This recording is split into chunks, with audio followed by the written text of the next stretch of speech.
You're on silent. You're on mute, yes. Oh, are you going to switch on? No, he had it. If he doesn't do it. You got it on now, Nick? Yeah, I can hear you now. Great, thank you. Okay, thanks. You're good. You're 29, isn't it? No, it's Dave. Okay. Yeah. Oh, right, okay. Evening, everybody. Here we are to the operations meeting this evening, 10th of June. Welcome to everybody. First item on the agenda, election of chair. Propose you, sir. If I may, Sorry? I propose you, if I may. Oh, thank you, Bill. Michelle? I'll second that. Oh.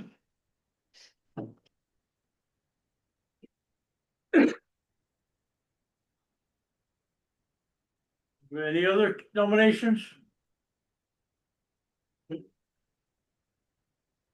Thank you very much, both. I'll accept that nomination. Thank you very much indeed. Okay, election of vice chairman. Can I elect Nick Owls? Could I suggest Nick Owls, please, to be vice chairman? Nick, for vice chair of the committee, would you stand? Yeah, Yeah, okay. Second. Seconded. Any other nominations? No? Okay. Thank you, Nick. Welcome aboard. thank you, Chair.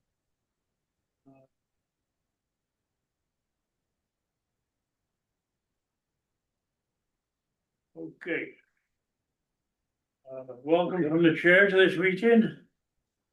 Attendees should show respect for all throughout the meeting in line with the obligation of the code of conduct. Thank you. Any declarations of interest or dispensations, folks? You missed apologies. Oh, I did. Hang on. Oh, I was just in there. Any apologies, folks? None? No, it's just because Philo is not here, but she'll be here. So Ah, right. it's okay. And Kelly as well. Kelly was going to be here. Yeah, they're members of the committee, so they should be here. Yeah, yeah. Declaration of interest and dispensations. Any to come? No. Okay. Item 5, public participation. We have no public in it at the moment. Have we got any on Zoom? No. No public participation at the moment. Minutes, item 6, previous minutes, appendix B, folks. The minutes of the last meeting. We had it here, I think.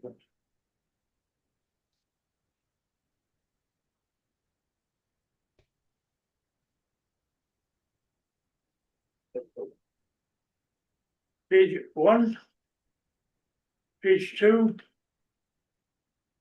page 3, page 4, and that's it. Oh, page 5. Yeah. Yeah. No questions?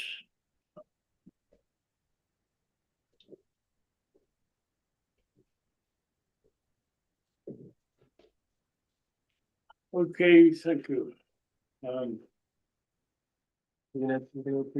Sorry? You're gonna approve them? Sorry, I don't approve them.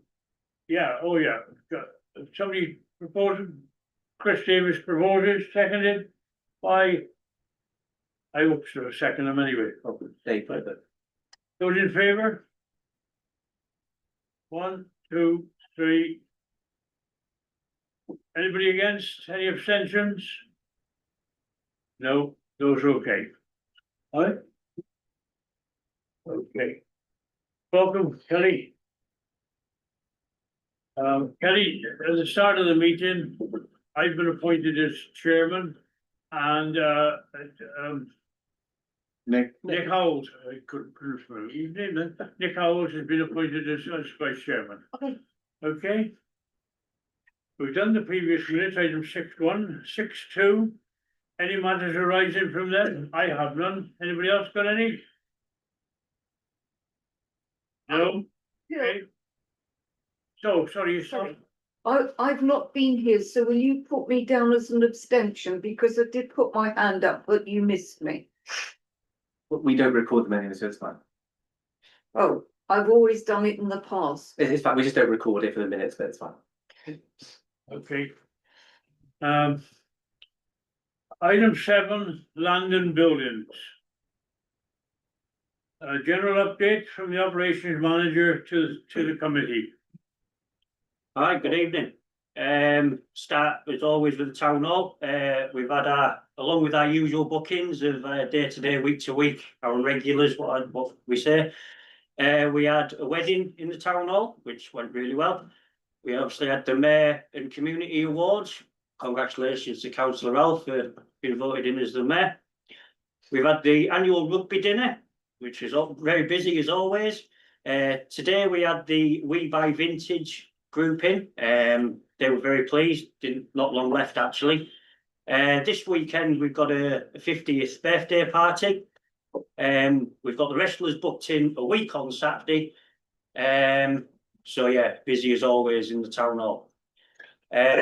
We've had our annual health and safety stroke fire risk assessment completed. Spoke to Richard and he said it will go to the health and safety committee in July when the reports have been received. Our hanging baskets have gone up around the town hall. Big thanks to Nick Grinsell for a great job as always. We had the leak in the market, which I'm sure you all heard about, which wasn't a very pleasant 3 or 4 days, I must admit. 25-30 degree heat in fumigation suits, face masks, goggles, hoods, gloves, you name it. Pulling ceiling tiles, covering and stuff, that gives me nightmares. But anyway, we've cleared the blockage. And obviously, once we removed the ceiling, and we had to get a scissor lift from Phil's tool hire to get up to the ceiling. On inspection of the pipework, I don't quite understand why they've done it the way they have. The disabled toilet has got 3 90-degree bends in the space of a couple of yards. It then runs the length of the building, which it then joins the gents here. And then it tees off all the way to the side, which then joins the main stack down. I don't understand why they just take it off the disabled straight across to the stack. Now, obviously, this building's been added on over the years. There must have been some method in the madness. I don't quite understand it myself. And all I can think is just the gents has been taken out of use for the time being. That water and flushing from that toilet was helping the disabled reach the stack because it's a long way to push it from the other end of the building. So basically, we've cleared the blockage. The now plan, the ceiling tiles came in today. And the last bit is to alter the pipework to the main stack from the disabled. Hopefully that will solve the issue for future and then replace the ceiling tiles and hopefully we're back to normal. Yeah, it wasn't very pleasant, that one. And tomorrow, all being well, we've got Monty glazing to replace the 2 broken panes of the market window. Once they're replaced, I can then organise a window cleaner to come and clean all the windows and indeed the office windows as well. The information centre has basically had its new control panel fitted for the sliding door. That was all done. The day centre, the asbestos report was completed for them. Moving on to playgrounds and Maes Strait, our Rossborough inspection has been booked in. It will be taking place in the next 4 to 6 weeks. We don't actually get a proper date because the inspectors organise their own diaries. We just get a window of when they will turn up. We had a damaged panel on the new fence at Misedray Playground. Not sure if just a weld failed or it was indeed kicked out or anything like that. But obviously, once people had seen it, they decided to bend said wire even more. And a big thanks to Martin, who fitted the original fence, who came and did a replacement panel for at no cost. So big thanks to Martin. One thing that has come to light after talking to the sports clubs, I don't have any record, or indeed certainly not recently, of any goalpost inspections being taken place. Now, it's not actually a legal requirement, but obviously in health and safety, as Nick will be aware, it is good practice to have these goalposts, certainly an annual inspection. Obviously, I'm assuming that before games, the referee would do a quick visual inspection on said things.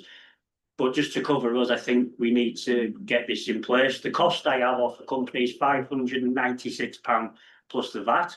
Now, we only have 2 pairs of goalposts. The rest belong to the clubs themselves. So I don't know if that's something to be discussed or thought about. But certainly I would urge council to consider that. So if you want to discuss that before I move on. Well, I've only got one more thing to say anyway. And in general, I'm sure you've all seen all the flags went up on all the shop fronts. And that's it for me, nice and short this month. Thank you, Paul. But can I just say, with my personal knowledge of football, Yeah. The linesmen always check the goals before the start of the game, but they're only checking the nets, so there's no holes in the nets for the ball to go through. They're not checking anything about the strength of the goalpost or anything else. If a goalkeeper happens to hang on the bar there, or some do, right? I think it's in our own interest to make sure that we're covered, insurance wise and whatever. And Nick, you've got the most experience in this field. What's your opinion? I agree. There should be at least an annual check of them, but I do think it's something we could do ourselves. It's just a visit. Bit like the Ross there, it has to be done by an independent body. That is not us. Like the Ross inspections. Yeah. So I mean, personally, I'm a chartered member of IOSH. I'd be happy to do it, but if it's not acceptable, that's fine. Can I suggest then that we recommend that we put that on the annual list of inspections that we do on the sports field on this and the other? That'd be the best way forward, wouldn't it? Do it at the same time itself. Thank you. The costing, is there any chance of it being divided up between all of us rather than just Welshpool Town Council? Well, this is what I'm thinking. It's the club's Yeah. actual portion. Now, admittedly, I haven't be. spoken to Waterloo, but after talking to Eva, she has assured me that their posts have never had an inspection, annual inspection. No, Chris? Thanks, Chair. Do the rugby posts come into this as well? I would presume so, but again, I'm very limited knowledge on this. I would have to dig a bit further, if you know what I mean, or certainly get back in touch with. I think if we, £700 is or thereabouts is going to be expensive. We've only got 2 pairs. Just to have them checked. But maybe if they come down and we can split it between 1, 2, 3, That's what I'm thinking. 4 or 5. We have a pair of goalposts at Dollyvelling and a small pair at Burgess, which are ours. The rest are all clubs. Yeah. I'd Let's try like it. to think that the goalposts we've got at the Misedray and everywhere are checked every year, because we've got no worries then. So the Rossborough inspection, could we get it added into that? I doubt it. I could ask. Okay. Well, can I ask if Paul would look into it and see what's our best way forward on that one? In terms of getting them all inspected, each year. Nick, I can see your hand up. Thank you, Chair. Yeah, I used to do playground inspections for the National Trust, and I honestly, we're talking about goal posts or even rugby posts. What equipment would the testers use to test? It'd be a visual inspection for rust and deterioration, or it would be a physical, give it a shove and see if it moves. And weight That- loads off the crossbar, etc. And a certain weight load off the crossbar, etc. Yeah, using what piece of equipment? Well, I'm assuming it'd be very similar to a Lola test, but again, I'd have to look more into it, Nick. Yeah, I mean, yeah, you could hang a weight off it of a certain weight. I don't know if there's any guidance on it for goalposts, but I'm just and loader test, lifting operations, lifting equipment regs. Actually, a goalpost does not come under Lola. No, I'm just saying something along them lines as be hang weights off and things like that, don't it? It just puzzles me a bit as to how they would actually test them besides visual and a physical. Possibly, like you said, Paul, possibly hanging a weight of a certain weight off it. I don't know, but yeah, I find it a bit bemusing, to be honest, as how it would be done. Well, can I suggest that we could leave it in Paul's hands together with the clerk, in terms of coming back with this one next month's meeting with what the best option would be. We need to make some obviously more inquiries of different organisations, different people, and see what's our best option. I'll okay with you, Richard? Yeah? No, Paul? Yeah. Yeah. Everybody okay with that? Okay? Yeah. Thank you. That was your general update, Paul. Yeah. 7.2 is playgrounds and bike shelters. Where do we go with that? Oh, it's Kelly's, yeah. Sorry, Kelly, sorry, yes it is, I missed your name off the end of it. It's fine. Kelly, I over missed you. my own name. It's all good. Sorry? I miss seeing my own name on there, so it's all good. Sorry, my mistake. No, I just had some, I wanted to touch base with the playgrounds because obviously being a new counselor, I'm still learning the ropes, but at the same time, I want to recognize that some of the playgrounds, I'd like to understand where they fall into play. So for instance, does each playground have its own budget or does the playgrounds overall have its own budget? One budget. One budget, okay. How is it decided that, like, I guess, what needs, obviously things that pose a safety risk get fixed first, of course. But how does it, how do we choose, like, for instance, when the new equipment was unveiled at Masa Dre's, the cute little baby playground? How do people select the equipment? Is there some kind of like, raise your hand, we want this type of thing? Do we ask the public to vote? How does that work? Like when there's does that make sense? Yeah, in that one particular, we picked it because we had a grant we had to spend on a certain amount of things. Primarily, it would be for you to suggest whatever you'd like changed. Got it, okay. Yeah, the council will make a decision if something needs changing. So primarily, it's up to you to bring any changes forward that you want to make. Otherwise, we'll just continue doing what we do, which is maintain them and make sure they're safe. Okay, so my question is, Sunday, I went around to every single playground in Welshpool, including Oldford, as well as one that I didn't know existed, not behind the Flash, but in the housing estate by Gallows Street. There's like a cute little wooden fitness trail thing. It's absolutely really adorable. And it's probably the cleanest playground in Welshpool. So I noticed that there's some things at each playground that desperately probably needs attention. So my question is, how can we go about budgeting to put those things right in the future? Raise them now. Like for We'll instance, price it up and we'll Okay. there's enough budget. the bongo panel, Masa Dre's is missing 2 tops. Yeah. That's been for a while. Basically, a new bongo drum. It's is 661 Yes. plus 115 for posters. I've done my homework. They don't make the model anymore. It's Correct, discontinued. That's right. Yeah, and that's why it's like it is. Okay, So, of a very finite budget, do you want us to spend £700 replacing a piece of equipment which is that big? Or what do we prioritise? That's your job here. What do we prioritise? Gotcha, okay. So do, And because they don't make that panel anymore, that's why it's incredibly difficult to find it. If we were doing it properly, we'd take that piece out and put a new one in. Yeah. But new pieces of equipment they don't start at 1,000, they don't start at 2,000.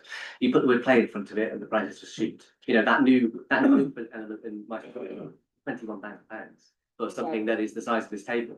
You know, this is the levels of expenditure we're looking at. And also, just to add to that, we had a lot of other issues, urgent issues in Misedre, for example, secondary supports needed going on the basket swings. There were a few £1,000. I had to have new chains, new seats. I mean, we're talking thousands. We spent No, I we figured. spent 4.5. We spent 4,500 in the last year just doing those safety features we do. Basically, the budget for this year is 8,000 for the whole play, for like, all 6 playgrounds. wow. So if there's Okay. something that you want to suggest, please do, and we'll go away and investigate the price. I mean, to be fair, the playgrounds each needs something, and I'm gonna butcher names, so please forgive me, I'm still trying really hard to learn pronunciations, and you can laugh, I know you're gonna smile at me, Richard. No, it's good. I would welcome anyone that tries Welsh. I do try, don't ask me to pronounce that long one, Hey, the I- longest one in Wales, I can't even. When I pronounce how, started, that's all started here, can. I can play a kind of fiddle, and now I can say kind of. Yeah, it's like 3 letters or something, don't even ask me. You always tell me I'm very trying, so is it that one? So just having gone around Welshpool, Dolly Falen, my first question is, when was that fixed? Because there's a photo in the newspaper from 2024 of a humongous playground aspect, but then the playground aspect is now missing and it's like a little baby playground. When was that taken out? That's in the climbing frame. In Dolly Falen, there was a humongous frame and yeah. it's in the pictures I and think that was at 23, 24. is there a reason it was taken out? Yeah, because it was dangerous. How is it exactly dangerous, if I may ask? Well, Did it fail a Rosper check? yeah, it failed the ROSPA. The ROSPA check? So in The inspection check, 2023, okay. was it 23 It or was 22? something. like that. 22 or 23, quite a lot of the council equipment failed its Rosper check, including all of the skate park equipment. Great, yeah, I know So that. I assume it was all the same time. that Got it, got okay. We'd have to go back and read the reports. No, I'm just, Historically, I'm trying to, obviously, I don't have access to any of this information, so I that. didn't know there was a playground, playground. It's huge, it's in the newspaper, and to be fair, it was amazing, And again, budget just allowed for a small Yeah, piece of okay. equipment and a spinny dish. That was it. yeah. And they do the new flooring as well, don't forget. Oh, that That flooring's was all amazing, flooring. that was brilliant walking on it, Replace the climbing frame with the spinny disc. yeah, so. And with- a smaller version of a climbing Yeah, frame. Yeah, so with Dolly Falen, the only thing that's needed is a picnic bench, because the current one, you sit on it. And you're like, you start to, you can see the board go up on the other side. With your butt. Is that the bench, the other side of the fence on the football pitch? No, there's a So is this a picnic bench like table this? inside the enclosure, and when you sit on the left side, then the bench starts to go up on the right side. So, I mean, that's the only thing I noticed, and then with Brookfield and the baby playgrounds. We can sort the bench, that's not a problem. Yeah, so the baby playground at Burgess just needs a huge clean. I have a solution for that, cause I understand water is a problem, you know, like power washing. It's not necessarily a problem anymore, because we invested in some good kit last year that enables us to do mobile pressure washing, which is how we did Little Envis last year. Yeah. The difficulty with Brookfield Road is that we have had a massive piece of work on ever since, we just haven't got around to doing it, Mhm. but we will eventually get around to doing it. Basically, And it's- the day, look, we'll take the pressure washer when we go cut Yeah. it next, and we'll get the it. problem we got at the moment is that we are chasing his tails literally with the grass cutting. We cannot keep up with it. We have a couple of days like this, really nice, and then it's I gonna know. tip down tomorrow, and we'll have a nice weekend, and what, we basically hit everything bar Burgess this week in 2 days. And I guarantee by next week it'll be back to needing doing again. When it gets hotter, which it will do in a few weeks, the grass will slow down. We'll then be able to put the pressure wash in the van with the mowers, and we will be able to pressure wash equipment as we've cut it and all in one hit type thing. Perfect. But at the moment, it's literally get a part finished, move on to the next one, because the rain's coming in at 3 o'clock this afternoon. Get it done, basically, that's how it has been. No, that's totally fine. So, The climate we're in at the moment, it's Is- hot and it's yeah. wet, which means the grass is just sprouting up quicker than we can Attack people. people. you think this I is don't know how many fine? people have It seen, isn't, it is that. I don't know how many people have seen the forecast issued this afternoon. But it's gonna be hotter this weekend allegedly than we've seen all year. Gosh. Perfect. 2 or 3 weeks ago, it's gonna be far hotter than that, you know. And also, when it comes to things like your playgrounds, i.e. adding benches and things like that, we are governed to a certain amount by space. Now, yes, you will be able to get one at Dolly Belling, like a picnic bench or something like that. But at the other playgrounds, you're gonna be, Miser Dre, you could probably get another 1, possibly 2 in. All the others, no chance. Little Henfies has one, but it's in desperate. We've got that one. It's We're in the- waiting it's in for the the workshop, pads to go in, and then that bench will be replaced with a new, exact same as the new one at Miser Dre, and the other side of the fence at Dolly Velling, the recycled reclaimed timber. That will be going in as soon as the pad's in. Obviously, the weather's been against us for concreting, but that will be done now. It's No, turning. that's great, because So, Henfies definitely. needs and then it. obviously, and then again, you're governed by a lot of space with the playgrounds. I need 3 meters between each piece of equipment, minimum. Okay, Anything less is illegal. You cannot do it. And it's all for children falling off said equipment, hitting things, fences, boundary fences, benches, things like that. 3 meters is the regulation. no, So that's obviously, fine. we're governed by space in a lot of them. No, I fully understand. And then my other Back question, to your list, so Burgess was just clean, right? Nothing oh, else. sorry. So I'm just trying to make sure we make a note of everything. Oh, I'm sorry, dear. With Dolly Filen, it's just the picnic bench. Yeah, I got that. And then there is a sitting bench. It's in decent shape. It just could really use like a coat of paint to make it look kid friendly. It just Is kind of it- looks very sad and Which part now? it's a wooden bench. Oh, there's 2 either end of the Dolly Valley. There's a wooden one that end and a wooden on that end, and then a black picnic one outside on the pad at Dolly Valley. They're inside the enclosure. Right, They're so that's wooden. 2 single benches either end of the playground. Yeah. Now they are donkeys old, and I would like to replace them myself if I'm honest. Okay, I was just gonna say, they just look so sad. Right, we can get a recycled plastic for less than £400. So I was, and if we can replace them, great. If we can't, then maybe just get some colorful wood paint that kind of goes with the playground and just paint The the wood. UK people have a phrase, don't put lipstick on a pig. I would just see it replaced, I would, as opposed to paint over the cracks. If it's dangerous, we paint it. Wood benches are notoriously hard for us to maintain. They break down over time. You can see the ones in the street. I sat on the bench before outside the banking hub. Can I and just say that wasn't banks- me either who repaired them on the street? Thank you, I'd be embarrassed if we did that. We've moved away from wood benches. We're going into recycled Of course. plastic or composite. But I was just saying, obviously, wood paint is much cheaper than obviously a whole new bench if we don't have, Well, we have you got know. benches in stock. perfect. In storage around the town, we've got benches. That would be great. So Is there plans to put some type of bike parking structure at the playgrounds? Because There is at Dolly Valley, there's already bike racks there is, great, I must have just walked right by him then. and a Miser Dre. then a metal hoop. Yeah. Okay, Can we check in on some of these things, and have a report back at the next meeting? Mr. Yeah. Mayor? I just, yeah. Fine. And that way, you'll know then how far it's gone and how much we gotta do and everything else. thank you. What I would say is if you want to jump in the van and come round, Yes, and then we can I was discuss what probably you too want eager for about that. in situ, so we can either say, yeah, that's possible, or no, that's not possible type. No, absolutely, that would be great. I will say that the playground behind the Flash was wonderful.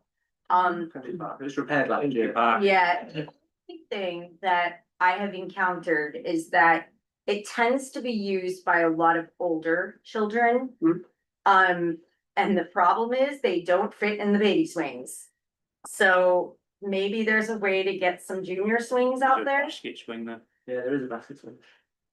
but it Bear in only, mind, please, that we can't spend 1 penny until we put play areas in Orford.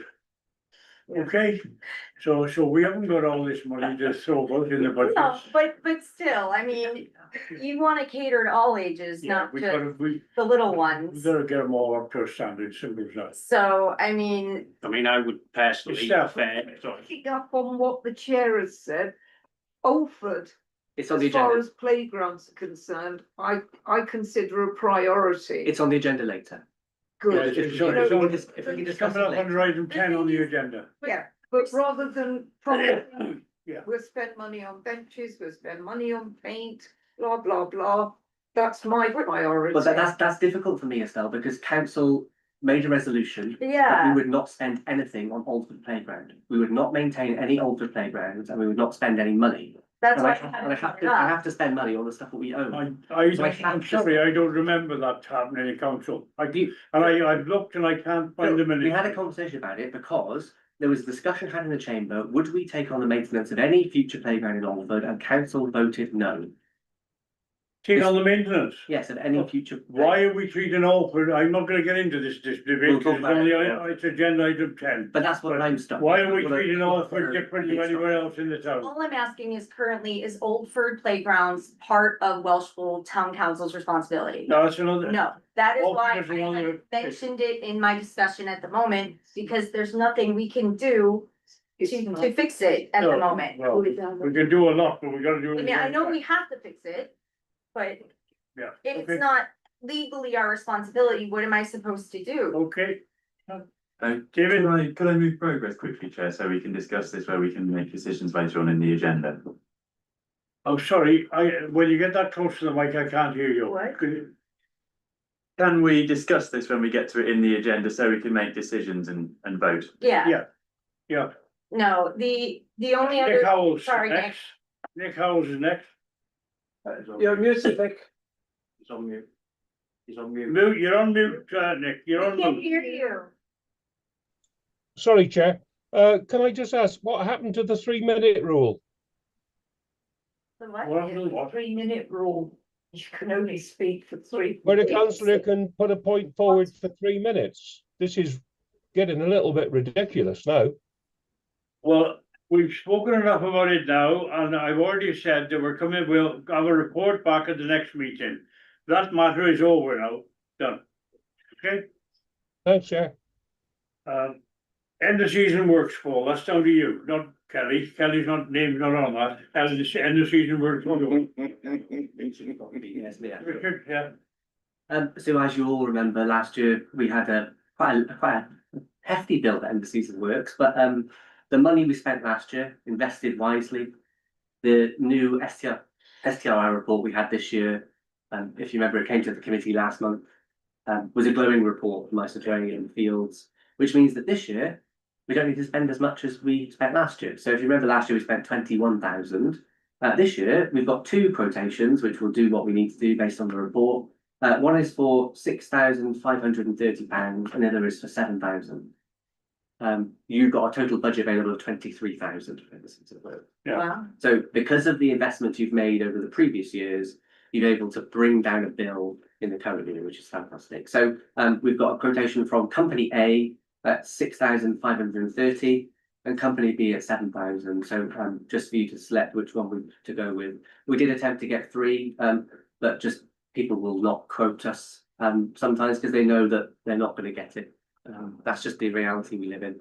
We also live in a rural area where there isn't 10 people doing the same thing. But, So, Are the 2 quotes basically similar in? they're identical. Yeah. The quotation is for verti draining, fertilizer, spreading of the fertilizer, overseeding of the pitches, and 27 bags of grass seed. It's the same on both quotes. I propose we go for A then, if that's the cheaper one. yeah, I do we second second that, that, please?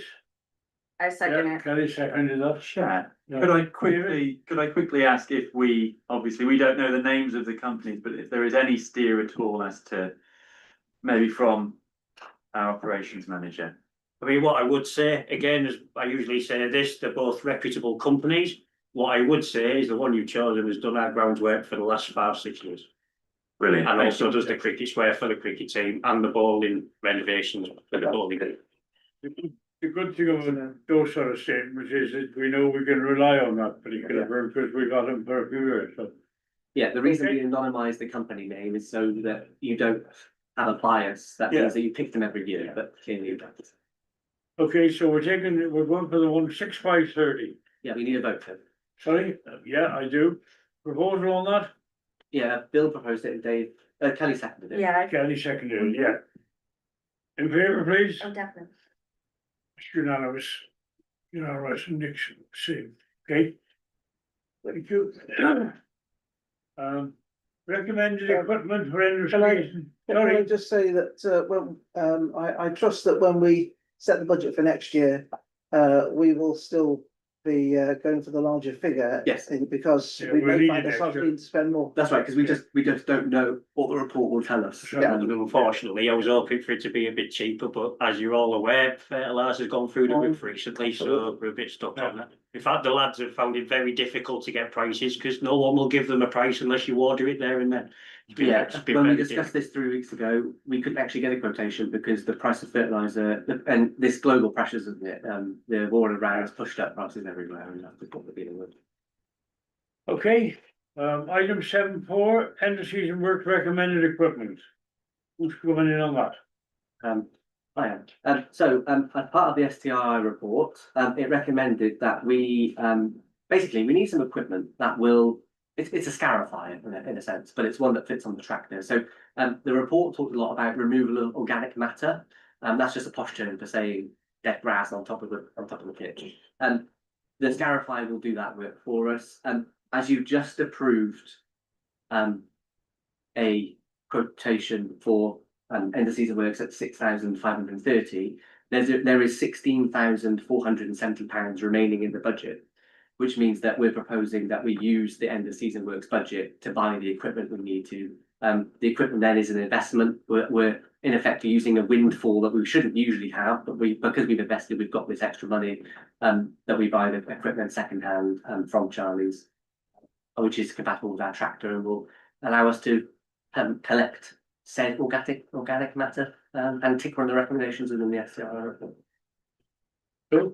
Assuming Paul's happy with this, purchase. And Oh, yeah, definitely. Then I would, And to be honest, propose that hopefully we go with, for it. with said equipment, it will reduce future work costs as well. excellent. They wouldn't be on the agenda if Paul didn't agree with that. I thought, Well, Chris? Yeah, thank you, Chair. Second-hand verticut. What is a verticut, Paul? Basically, it's a scarifier verticut, sorry. It basically slits the turf. And then if you think of like a glorified rake that sits in the grass, pulls all the dead matter out, pulls all out. So you would use it quite a lot, Paul. It would be used. It's just, I don't want to No, be no. something we're gonna use once a year. It will be used. Okay, And that will also help with drainage of the pitches, because basically you've got top 2 inches like clay. Underneath, beautiful, nice, Yeah. nice soil, nice root base. The top 2 inches like clay, it's why they quite prone to waterlogging.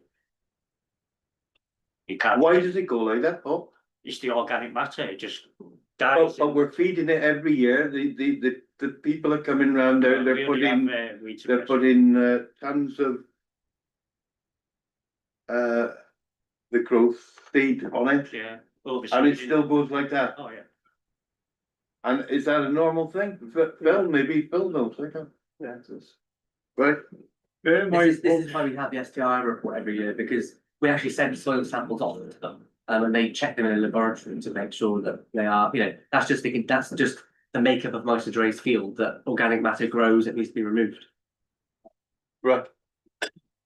It's just we're spending so much on the fields and the upkeep and the conditions down there and everything. We are trying our best and spending thousands to keep those in tip-top condition. Yeah.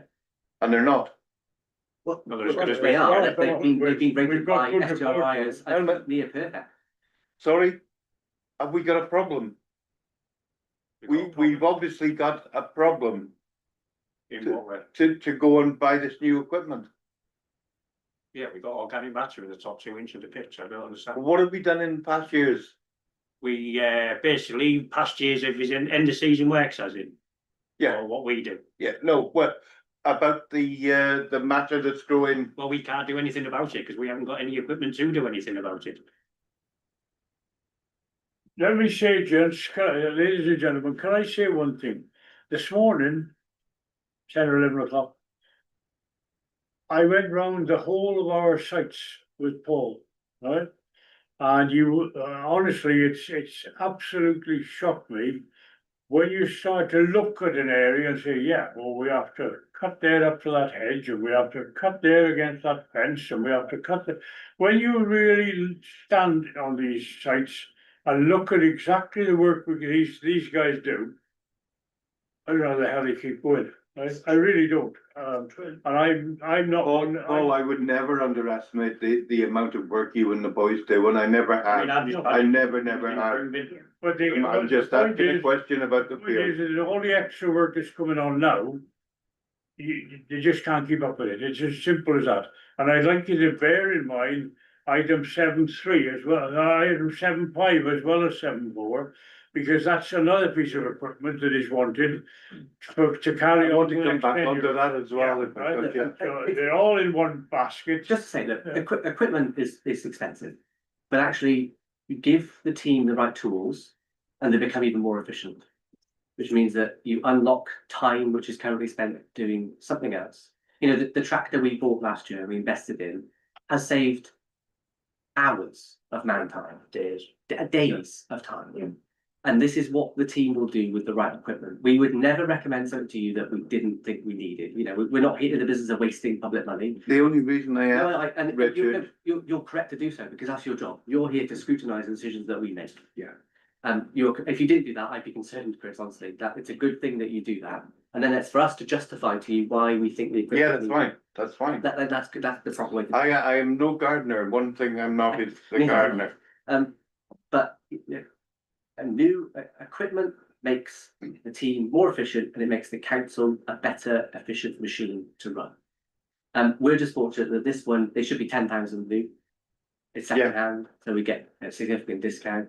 It's from a local supplier, so your Welshpool pound is being spent locally, in line with our procurement policy. And if anything goes wrong, it just goes down the road and gets fixed. So My initial question, Richard, was simply, are we going to use it enough to verify buying it? yeah, I would say so. Mr. Mayor. Yeah, actually, the town clerk has taken a lot of the words out of my mouth, but I would like to commend the ops team on the excellent work they do on the pitches, and just reinforce what Paul just said, that this particular piece of equipment, which will mean that we're using the tractor to better effect, will actually not only be good now, but will be a very effective tool for the future. Are you proposing it, Bill? I am, yeah. Yeah, who's seconding? Yourself, okay. All in favour? That's unanimous. Thank you. Item 7.3. 7.5, sorry, I haven't got my glasses on. Item 7.5, Paul, is the grill, 1027.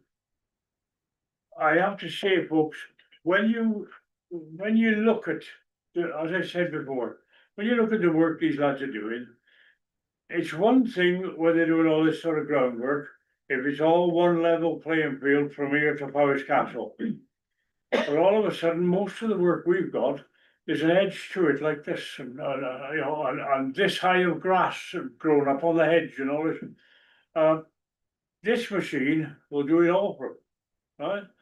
It really is. They've got it on the website, showing it being operated this on. It does the hell. It'll make a massive difference to these guys and the work they've got to do and how they're trying to keep to their timings.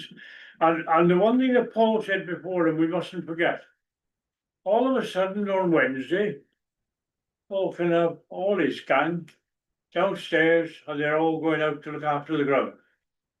On Thursday, we got a wedding here, we got a bingo game there, we got this, that and the other, and those lads are all where they plan to be, they are not, because those jobs are gonna be done for what we've rented out rooms in the town, all this and the other.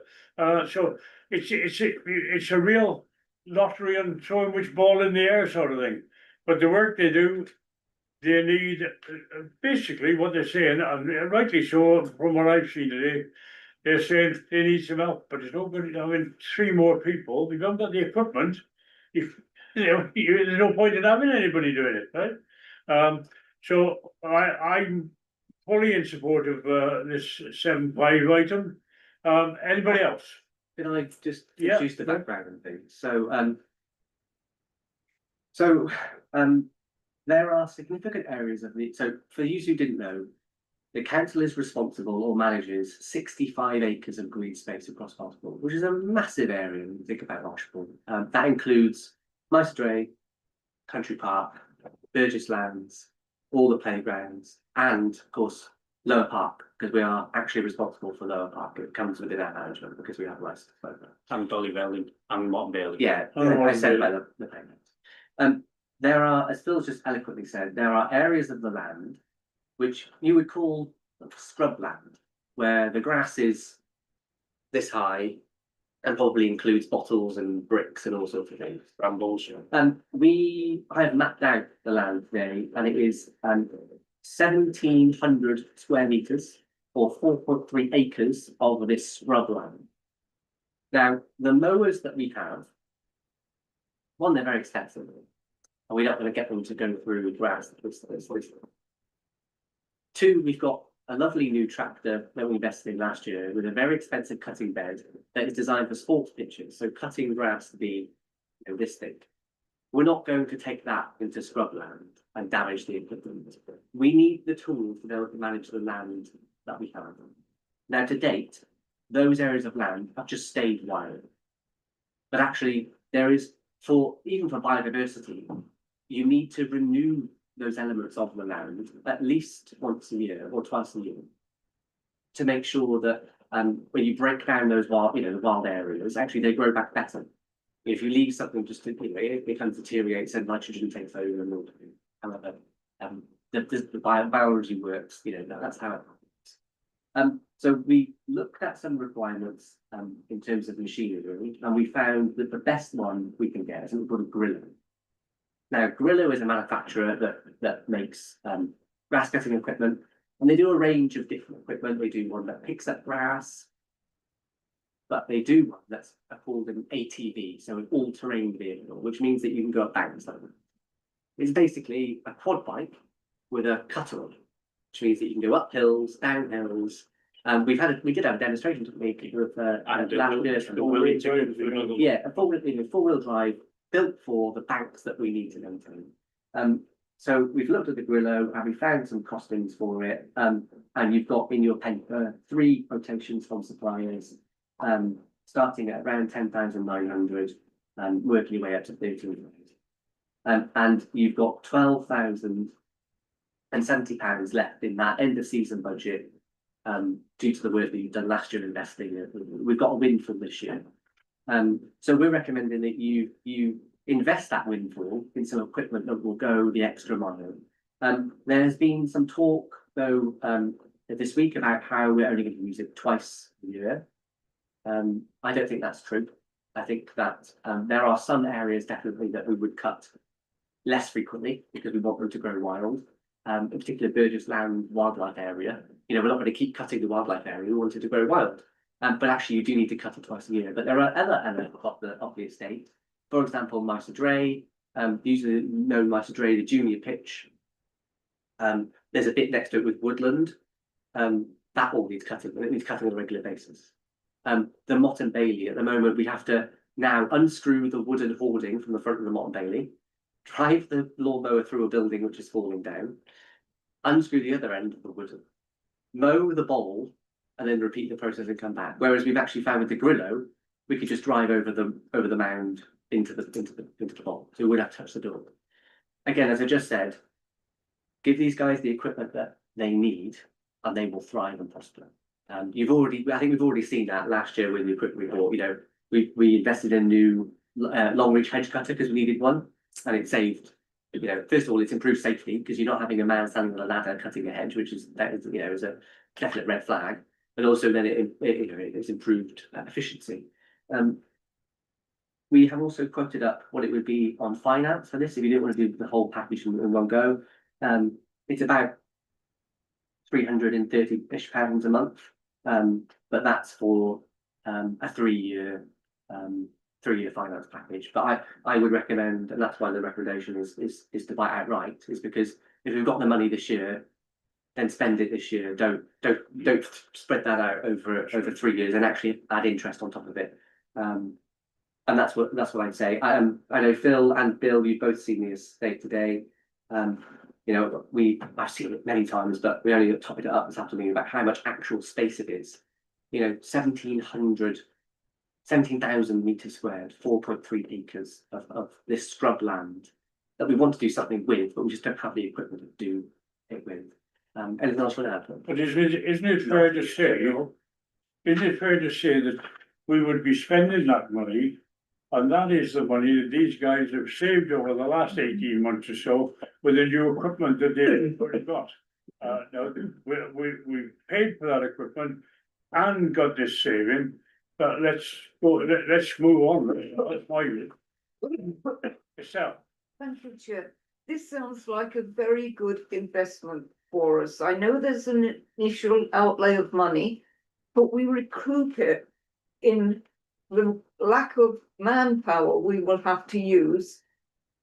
Things will look much better, much tidier, and as far as I'm concerned, it's a win-win situation. Oh, just to add, we can also be a council that enables others. So if there are neighbouring councils that also would like to borrow our equipment, well then, if we've got the equipment, we've got the ability to actually have an income stream and lend it out to our neighbouring councils, because they will also have the same issues about scrub land and other bits. You know, that's the beauty. If you invest in something you own, then you can do other things. Yeah. David. Thank you, Chair. Yes, I agree. Look after our staff, they can look after the town, and it all works wonderfully. And I very much like the idea of us being a hub as a larger council for the other smaller councils who obviously wouldn't be able to afford this type of quite specific niche equipment in their much smaller budgets for their much smaller areas that they manage. I only have 2 questions. Obviously, you've already touched on our obligations and aspirations in terms of biodiversity action plan and the importance of having these wild areas. I just wanted to make sure that we intend as a council to be doing the cutting of these areas, as we've said, for safety and for biodiversity, and not as some councils have done in the past quite extensively, just for the sake of it because it's there. So that's the question. We'll be keeping those 2 things in mind: biodiversity and safety, not just for the sake of it. Yeah, the thing with the Burgess area, that this sounds alien to someone who doesn't really. Well, I understand biodiversity, but really in depth is to actually encourage things to grow. You have to cut them down first. Yes.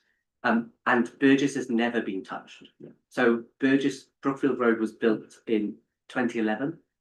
So I can't do the maths quick enough in my head, but we're talking about a prolonged period of time where that wild flowering, and because the wildlife area is also in a brook, it grows like mad because it's got a water source. It's got an amazing willow tree that soaks up all the water and it spits it out at certain times of the year. But you actually need to cut it down to encourage growth in the future. And we've never cut it before, never. No.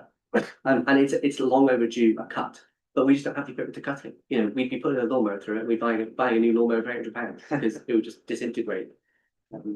Yeah. I'm glad we're all on the same page on that. Thank you.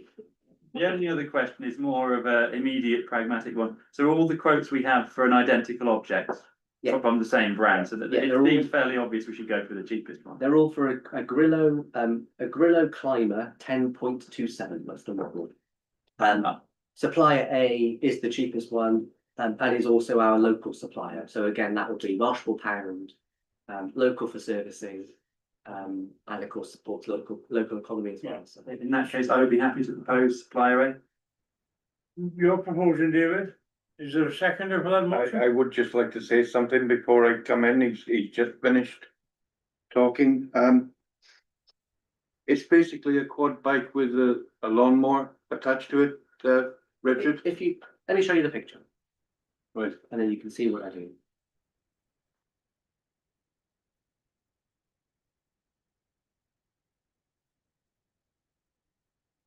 Oh, and also yeah, they've also offered to do, another demonstration. If you want to come and see a demonstration on our land, it is this. Look, it goes up the sides of banks. This is not just for Paul on a weekend or something like that to run around it, no. It's a. What- No, it's not The one coming on thing- your lawn either. It's a The professional one thing piece of I kit. wanted to ask, sorry, Richard, is, is there a need or are our boys, trained to do that? There's no extra training needed. There's no extra training, No, right? it's the same as our, in effect, our ride-on mode, which we're already, Okay. they're already, but these guys are trained in various things anyway. So if there was something, we just make sure we get. Yeah, that's fine. Okay, Chris, Thank you, Chair, yeah. Mr. Mayor. Yeah, just very quickly, having been out to have a look at Darvellan and the banks there, they are absolutely full of brambles and things. It will take those in its stride, I trust. Yep. In that case, By have all means, on to YouTube, there's videos of it on YouTube in action. What I would say is obviously because it's like a quad bike, is it's got a low center of gravity. Yeah. Anything of like a tractor on a bank, big no. Yeah. And it just, and obviously, like Richard said, that cutting bed, it's not designed for it. We really do not want to break that cutting bed, otherwise that will. Yes, you've taken that into the country park on occasions. It's not really It's not ideal ideal, place, and if that goes down, we're going to be. Did you see you were proposing, Mr. Mayor? It was Oh, already out. David proposing. Yeah. You're seconding, yeah. Okay. Those in favour, please show. That's unanimous. Mark. Thank you very much, folks. The main thing we do as well, is doing something like that, is we're supporting our lads who we know are working the roll cage on. And obviously, it still stands, if anyone else wants to come round and see the areas, by all means, please do. Yeah. Please do, because it's. I'm glad you worth said seeing. that, Paul, because I was gonna say that. I can go out and borrow a mini bus if I want to, right? Just for an hour, and it'd pay all of this committee to take the tour that I took this morning, right? And see what we're talking about, because, I thought I knew everything, like everybody else. Hey, you should take the tour that I had, which is even more in depth. This committee particularly, you're responsible for all of the assets that the council owns. In particular, this committee should see every nook, cranny, corner that we're responsible for. So I would urge anyone, honestly, anytime, we will fit you in and we will. But rather than just mention it for this committee, when this goes to council, I think it'd be right to say, all the councillors, anybody who wants to come and have that tour, we'll make arrangements for it, simple as that, right? Otherwise, you'll be all saying, oh yeah, we went and it's this, that and the other, and then all of a sudden we get the rest of the councillors wanting to go on a separate trip. Bill? Yeah, I'm quite interested in biodiversity, and we've got a lot of land which we need to make sure is biodiverse as can be, and we are ahead of many councils in terms of having a 3-year plan on this. I would just like to say, whenever I've had the opportunity to chat with Paul about things to do with biodiversity and so forth, I'm always impressed with his knowledge and enthusiasm for that. So, you could look at a machine like this and think, well, this is all about making everything neat and tidy and beautiful, and it's not wildlife friendly. It all depends on how it's used, and I think we're in good hands. Yeah. Thank you, Mr. Mayor, and I'm very grateful to the committee for supporting our ops team in this way, because this is the way that we're gonna, shall I say, surpass other councils around the area, and we are gonna end up being the one that's showing the way and leading the way. Thank you very much. Item 8 on the agenda, markets, 8.1. We've actually had a few more visitors to a few more stalls to the outdoor market in recent weeks, which has been positive, because you all know it's our ambition to grow the outdoor market as much as we can. We've got our two usual regulars, but anything else we can get, we will happily accept. So if anyone knows of any traders that want to come along on Monday, it's £3 a foot. So if you have pound a foot, isn't it? Oh, pound a foot. If you have a 3x3 gazebo, it's pennies. So we want to encourage really people to spend as much as possible. The indoor market though is currently full. There is no spaces in there at all, just the pop-up stalls in the middle, and except for the stepped area, which is currently being used as a advertising for the longest yarn, which of course we're hosting here in September. So the market's doing very well. Keep up the positive work, I think. And keep getting people telling me that the market is the best it's looking at for a long time, which is only a positive. Yeah, but you notice, I was standing in there when you went down with the photographer, so, it's bound to look good, isn't it? I'm saying no more. You can't miss a trick, Bill, no good missing one. I'm not going to repeat this change, but Okay. what Richard said when you were reclining on the seat. We're going to Nick's area now, the hub, 8.2, May 2026. Yeah, you got the report. Yeah. Nick will, I'm sure, add in bits around it. But we had 309 visitors during May. As you know now, the hub has moved. It's a Thursday only session from the 14th. So and we'll resume in October the 2-day session. So the figures are slightly lower because, of course, they include a either or 2-day versus 1 day in a week. However, the final operating week for both days attracted 122 visitors. Thursdays only after that was about 62 a week. We took in £347.81 in donations during the month, and we served 201 meals. Very good. And I'm sure Nick will add some more. I certainly do want to add. Yes, please, Nick. I see on the document that it's been worked out. It costs us, sorry, where am I? £2.08 for a meal. Who worked that out? It's the number of meals divided by how much we spent on food. Right. And this is coming from, it's been worked out. All right, I blow my own trumpet a little bit now. I started this hub 3.5 years ago. I started it from nothing. I didn't have a 2,500 grand to buy fridges or anything else. I started it from nothing. All the equipment and crockery and cutlery and everything else I gathered from public donations. And I just feel I'm being sidelined. I mean, would it not? I've done all the shopping for 3.5 years. Nobody else has ever done it.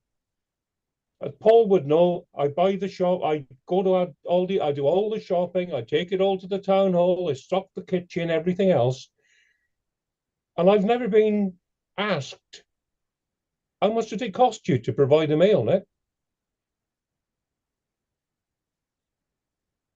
And I just find it. I'm not following. I don't understand the point you're making. Sorry. Sorry? I don't understand. I'm not following. Sorry. It's mathematically worked out. It's the total number of mathematically worked out, but not practically worked out. It doesn't cost me £2.08 to do a cheese toasty.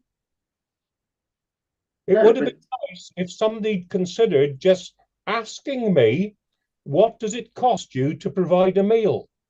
But Nick, nobody's criticising that figure. It's factual. It's the number of meals in the month divided by how much you spent on food in the month. Yeah, okay. It's a mathematical fact. No one's criticising that number at all. No, it's fine. Thank you. If you feel like it's criticism, it's not a criticism. I don't read it as criticism, Richard. I just think, once again, as with the music, with the carnival, I have been sidelined. Nick, this report comes from the community services manager, who is responsible in the council for the hub. Yeah. If you'd like to for the hub for how long? No, as an officer is responsible for the hub. Not saying that she's in charge of the hub. The hub is ran by volunteers, including yourself, but she's responsible for reporting back the financial figures. Yeah. And making sure the council is aware of the service. Sorry, it's a factual mathematical figure. I don't It's not intended as criticism, and I'm sorry that you've taken it that way. It's not criticism at all. The hub No, is I an don't, amazing. I don't take it as personal criticism, Rich. I just think that, Well, Nick, if you're ever feeling like that, why don't you come and raise it with me? My door is always open to anyone. I've never pushed anyone away. You know, I will move any meeting I've got to make sure I can speak to all 15 of you. If you're feeling a certain way, please come and talk to me, because that's the only way we can get this sorted out. yeah, okay, thank you. And please do that, Nick. Don't just fess up. Please come and talk to me. Right, I will do. think that would be a good idea. I really do. Because there must be things that Nick would like to raise with you and, these sort of things can be ironed out quite simply. Okay, I'll leave that with your hand, Nick, yeah?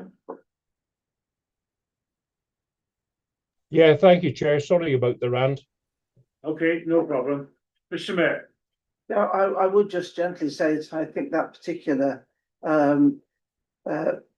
bit of information, the cost per meal is actually unnecessary and actually, you know, if anything, counterproductive. So I think it's we could perhaps gently say that's not a statistic we need. that's something that you and the clerk can talk about, and Nick put his views in, and we'll sort it out that way. Anything else on that one, folks, on the hub? Yeah. So, sorry, David.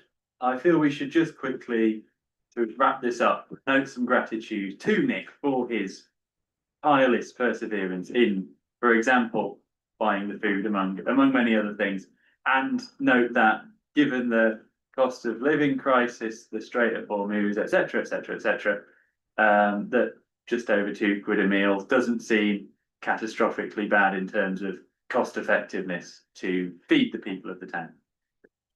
Absolutely, I would agree entirely with those sentiments. And if it wasn't for Nick Howell, we wouldn't have a hub. He had the idea originally, he pushed it on the table, and he created what we've got now. And I think that should be remembered. Okay. Thank you, folks. Item 8.3 is allotments. Boss. Nothing to update you particularly. We've now got our membership of the National Allotment Association. We have had quite a few inquiries actually in the last week about allotments, which Community Services Manager is chasing up. So hopefully some more tenancies going live. Going well. Okay. Any questions? No. 8.4 Community Fridge.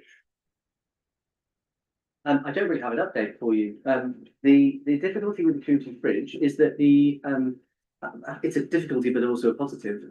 The organisations that are donating to us don't have anything to give to us, which means they haven't got any food waste. So it's a positive in that there's not food waste to collect, but it's also a negative in the fact that we're not able to redistribute the food waste because there isn't any food waste. So you have to see it as both sides of the coin.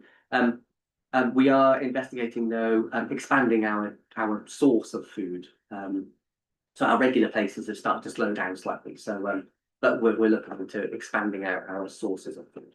So, Okay. David? Thank you, Chair. And yes, thank you for reflecting on that, Clark. It is a problem because obviously if you have a volunteer who's committed a certain period of time in their week, let's say for me, Tuesday evenings at around 8:30 to go and collect food, and there's no food there, that time has still been allocated, and it's not like I can just suddenly hop somewhere else to go get food from somewhere else because that arrangement hasn't been made in advance. Fundamentally though, I think that issue would be solved if we just had more volunteers and we'd be able to have more people to assign more slots. And yes, if you don't have to go out to collect the food on one evening a week, you can just do something else with that half an hour, which to me is an argument for volunteering. So I wondered if we did have any feeling on potential avenues that we're exploring, perhaps since last month in terms of acquiring more volunteers. we continue to push the volunteers, but our actual priority at the moment is expanding the source of food at the moment as opposed to recruiting more volunteers. Because actually, if we've got volunteers and there's nowhere to pick up from, then there's no point in having volunteers. We actually need to make sure we've got those sources in place first before we can move forward.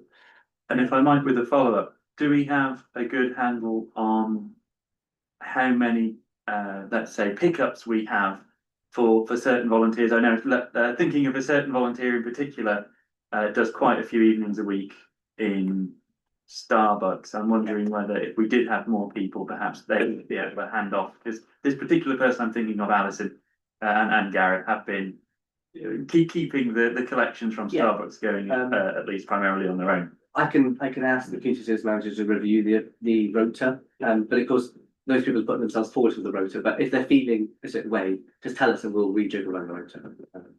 Yeah, we want volunteers to be happy with the time they're donating, you know, they're donating their time, and if they're not able to donate the time they want to, just let us know and we'll make sure that other times somewhere else, or, you know, we have to lose that slot until we get someone else, you know, it's fine.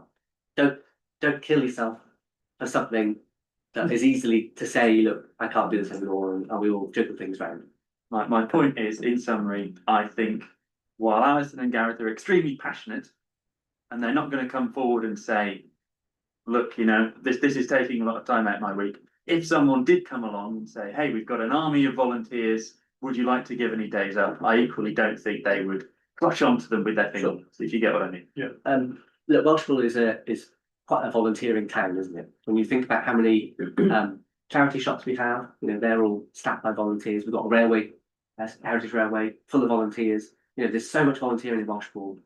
It might just be to the point though where there's only a small pool of volunteers and everyone's busy doing something else. So we can only go, we can only work the volunteers that put themselves forward. You know, we've got a monumental amount of volunteers that help at the hub. You know, and people might only be able to happy to volunteer on one thing. You know, if we can expand out to more, we will try to. But again, if there's only a finite pool and they're all busy, there's not magically more people to be able to do the job. That's it. Thank you. Okay, thank you. Item 9, business plan and financial matters. 9.1, interim strategic plan action plan. Yeah, a very really positive one for you. It doesn't show on this report. It's been updated since then, but PT1, which is promotion and marketing with enhanced signage around the town, along with data capture to measure usage. Powys County Council put out an expression of interest for something called Internet of Things, so LoRaWAN devices, a couple of weeks ago, and I applied off the cuff, and we were successful in being awarded the expression of interest. So we actually might get up to £4,000 to have these low power devices which will count numbers and things like that. So that's what we initially looked at some footfall counters that we found online, and they weren't very effective. They basically worked by light. So when the lights turned off and on, they counted 4 people. So we were exploring something else, but actually these things are they count people in using computers and things and relay the data back. Powys County Council did some work actually in Welshpool a couple of years ago, installing hubs and things that are needed. So there's one in the library, an old library. There's one, Barford have put some in William H. Court, I believe. You know, there's bits around the town, which means that we can link up with the network. And actually we can start to use these devices, which we will pay for from the grant. So it should be cost neutral to the council, and it give us the data that we need to be able to work out where effective decisions can be made. You know, we need to measure how many people are using our public toilet, so we know, is it worth spending the 38,000 a year on public toilets? You know, it's using data in a smarter way to drive the investment. Okay, everybody? Yep. Budget and committee finance. Appendix F. 9.2.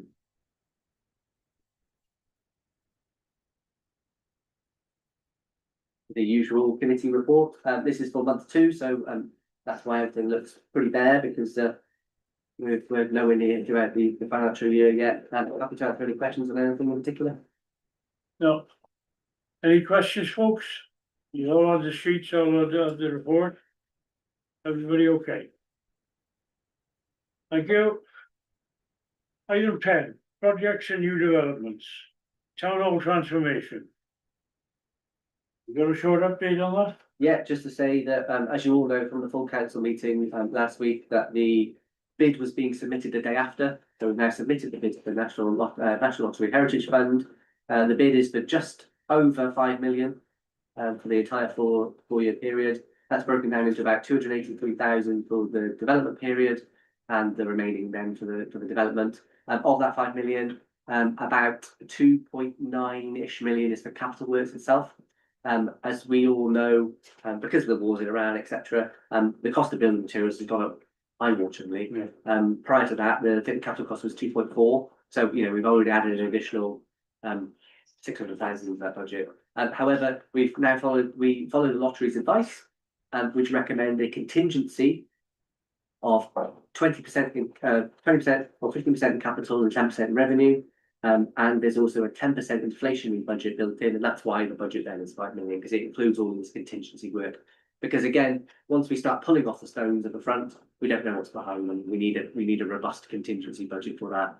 The next stage now is that we'll get a decision from the lottery in September.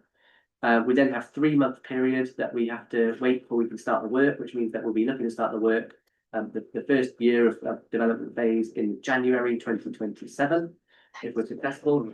That will lead us up until December 2028. We have to wait another 3-month period for permission to start the development phase, which means capital works won't start until April 2028. And they will last until May 2031.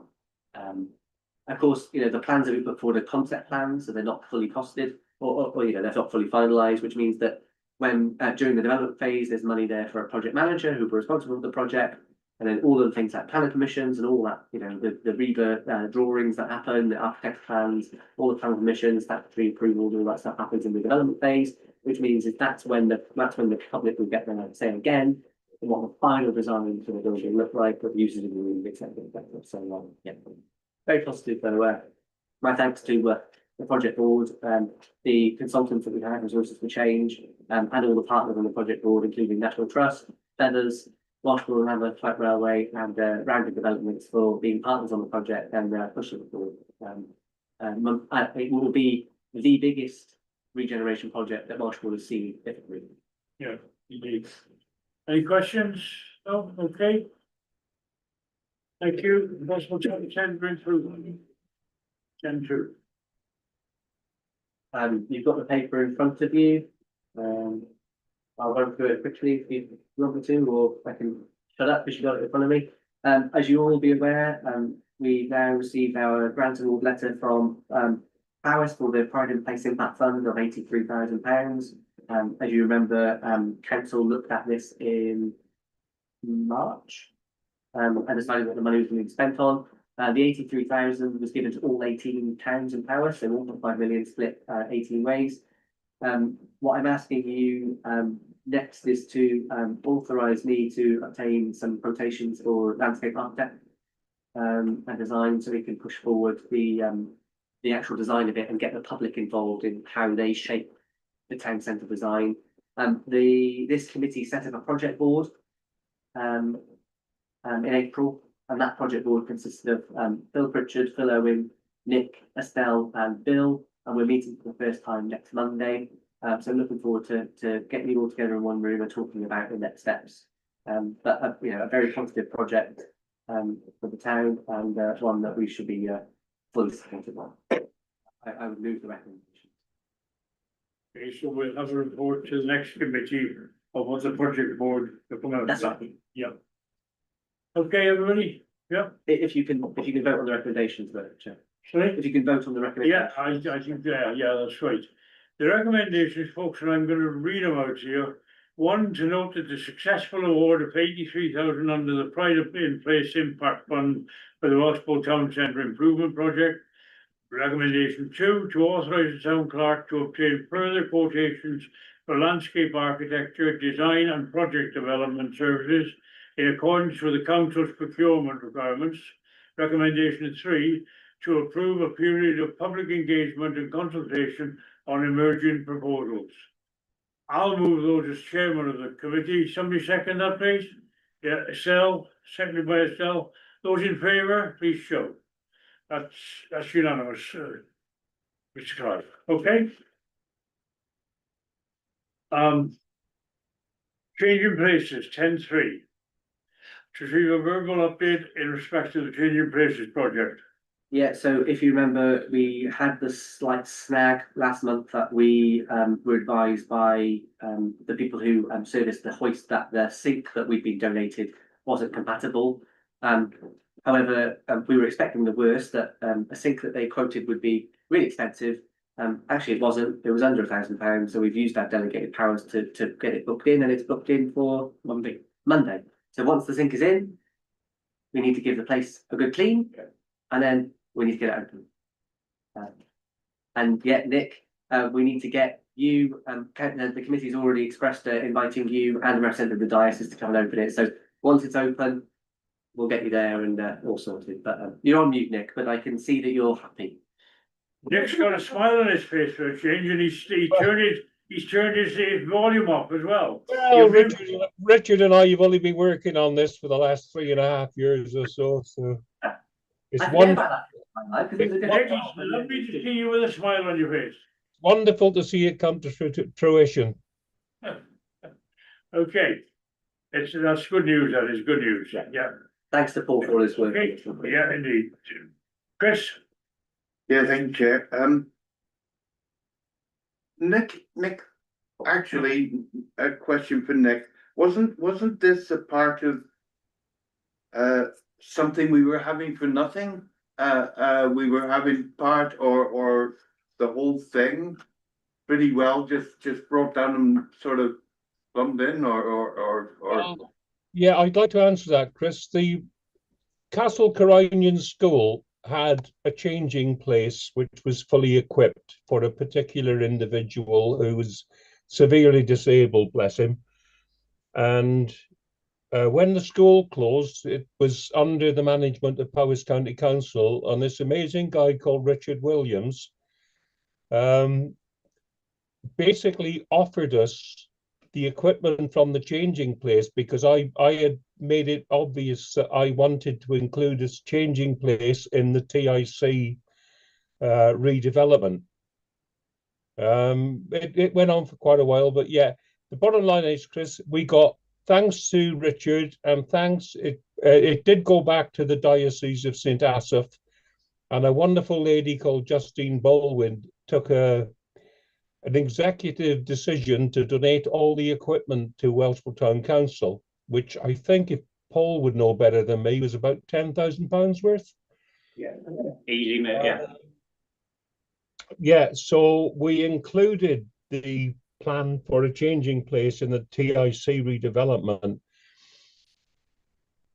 I don't want to get too contentious, but I was involved in designing changing places in several properties for the National Trust, and I offered to be project manage the one for the Welshpool TIC, but that was refused, and I won't go any further on that. But yeah, all the equipment, the very expensive equipment we've got, was donated originally by Powys County Council and then supported by the Diocese of St. Asaph. Yeah. For which I'm really grateful. Yeah. Can I just say it's I'd like to thank you for your insight, Nick, into making that happen. That was brilliant. Yeah. I think we'll all see the benefits of that once it's all done and it's opened up and running. And I would agree. My congratulations, Nick, for your involvement. You've been the one behind it and pushing it all the time. Well done. Thank you, Chair.